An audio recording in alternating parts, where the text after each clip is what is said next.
현재 대규모 전자권 전환 작업은 미국의 주도로 거세게 동원되고 있다. 국방비 증액과 첨단 무기 구매에 관한 협의는 사실상 오래전에 마무리되었으며 이는 하나의 거대한 패키지로 묶여 일사천리로 추진되는 형국이다. 양국 간의 물밑 합의가 이미 완료되었고 이제 남은 것은 발표 시점을 조율하는 일뿐이다. 미국의 국방부 장관인 헤그세스 하게스 선타트는 한국의 핵 추진 잠수함 SSN 도입을 전폭적으로 지원하겠다고 공언하며 단순히 잠수함 전력뿐만 아니라 수상함, 전투함 등 전반적인 분야에서 협력을 확대하고 심화화하며 강화해 나가기를 열망한다고 역설했다. 과거 트럼프 대통령이 미국 내 건조를 못 박았던 전례가 있었기에 기자들이 잠수함을 어디서 건조할지 묻자 헤그세스는 이에 대해 명확히 언급하지 않았다. 그러나 무조건 미국에서만 건조해야 한다는 단정적인 발언을 피했기에 지금 한국과 미국 간의 충분한 심층 논의가 이루어질 수 있을 것이라는 관측이 지배적이다. 한국이 과감하게 국방비를 증액하자 미국 역시 전자권 전환 속도를 내고 있는데 이는 급변하는 안보 상황 속에서 북방 위협에 효율적으로 대응하기 위해 한국의 전력을 가급적 빠르게 비약적으로 끌어올려야 한다는 미국의 전략적 판단에 기인한다. 따라서 한국이 핵추진 잠수함 건조 과정에서 험난한 고난을 겪을 것이라는 당초의 비관적인 전망과는 달리 실제 프로젝트 진행 속도는 예상보다 훨씬 빠르게 가속화될 수 있다는 기대감이 증폭되고 있다. 지금까지 한국의 핵 잠수함 건조에 대해 회의적이거나 비관적인 입장을 견지해왔던 중국은 한국 측에서 구체적인 움직임이 가시화되자 즉각적으로 노골적인 경계의 시선을 보내고 있다.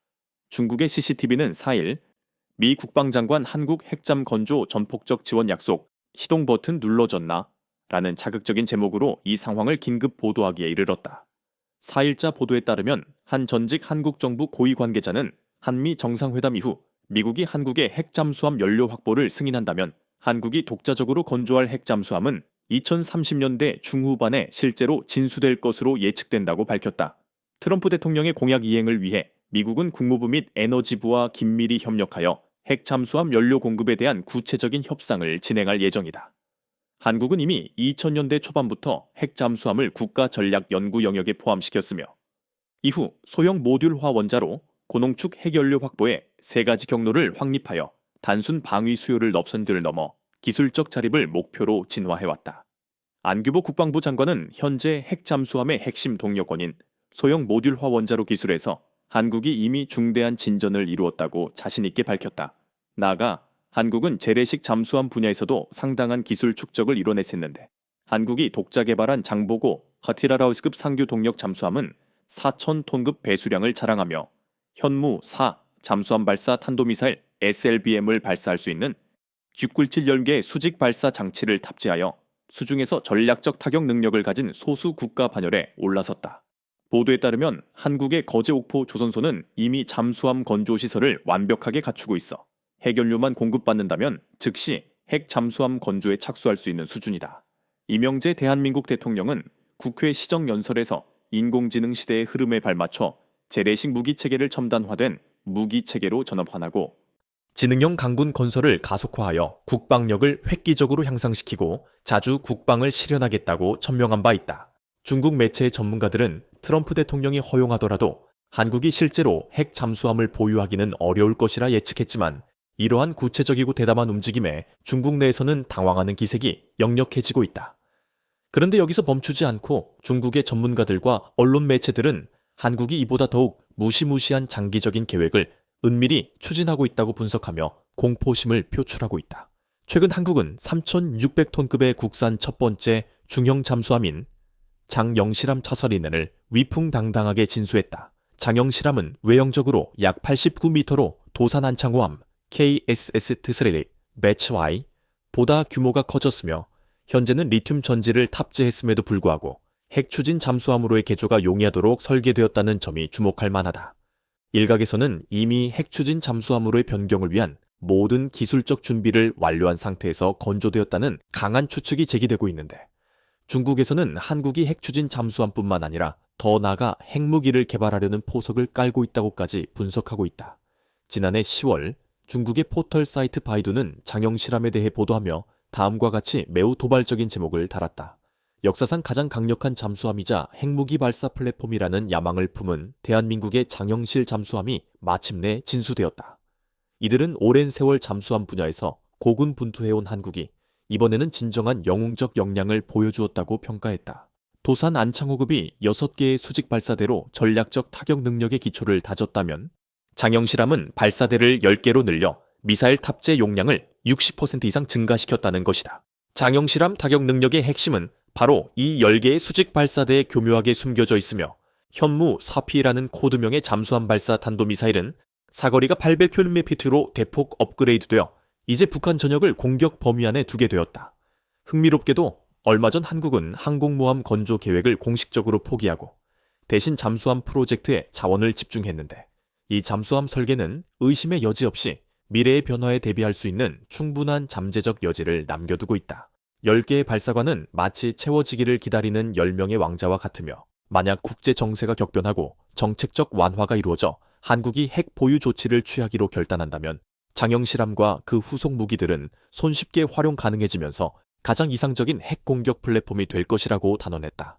고대 과학자의 이름을 딴 이 잠수함은 한국의 방위적 야망을 담고 있을 뿐만 아니라 향후 동아시아의 전략적 균형을 근본적으로 뒤흔들 수도 있다는 냉철한 전망이 나오고 있다. 미국의 헤그세스 장관이 한국의 핵 잠수함 도입을 적극 지원한다고 발표하자 안규보 국방부 장관은 즉각 우리는 핵무기를 보유하지 않는다 라고 선을 그었다.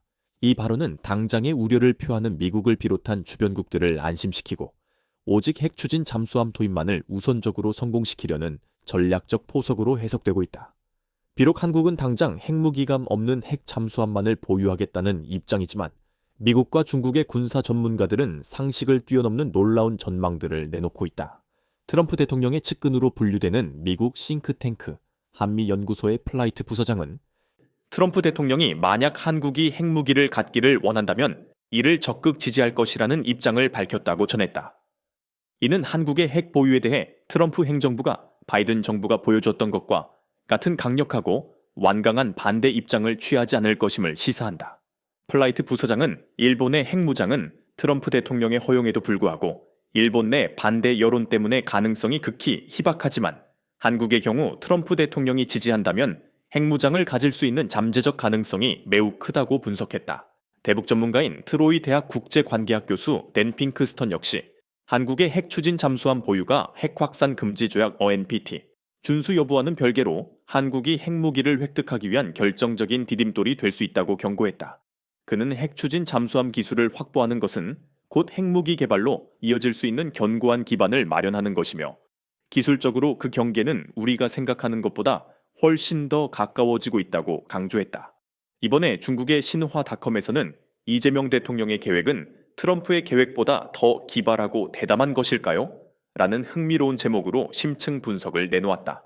이재명 대통령은 지난달 한미일 정상회담에서 핵 추진 잠수함을 공급받을 수 있도록 해달라고 요청하며 현재 북한이나 중국 측 잠수함 추적 활동에 제약이 있다고 솔직하게 토로했다. 신화닷컴은 이를 두고 이재명 대통령이 한국이 핵 추진 잠수함을 보유함으로써 중국과 북한 잠수함을 감시하는 미국의 지역 활동을 효과적으로 지원할 수 있음을 피력한 것이라고 해석했다. 그러나 분석은 여기서 끝나지 않고 한국에는 숨겨진 또 다른 거대한 계획이 존재한다고 결론지었다.